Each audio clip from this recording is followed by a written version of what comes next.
Hey there! In this video, we'll walk through the steps to set up the environment variables for Java on your system. Proper configuration of these variables is crucial for ensuring that Java runs smoothly on your machine, allowing you to compile and run Java programs without issues. Follow along as we show you how to set the Java_home variable and update the system path variable, along with verifying the installation to make sure everything is set up correctly. Let's get started.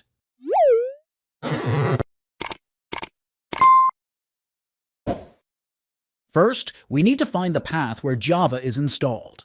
Follow these steps to copy the path from your JDK folder. Go to the C drive, or the drive where your JDK is installed. Navigate to Program Files, Java.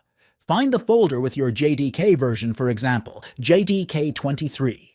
Now, click on the address bar at the top and copy the path. Next, we need to set the Java_home environment variable. Right-click on this PC and select Properties, then click on Advanced System Settings on the left side. In the System Properties window, click the Environment Variables button. Under System Variables, click New. For the variable value, paste the path you copied earlier. For the variable name, type Java. Now let's update the path variable to include the JDK executable files. Then click New and add the bin folder inside your JDK directory. Once the environment variables are set up, let's verify the installation.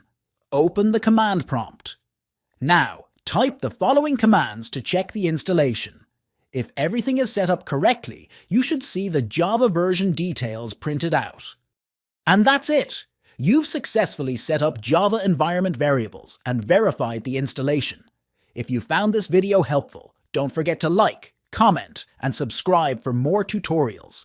See you in the next video.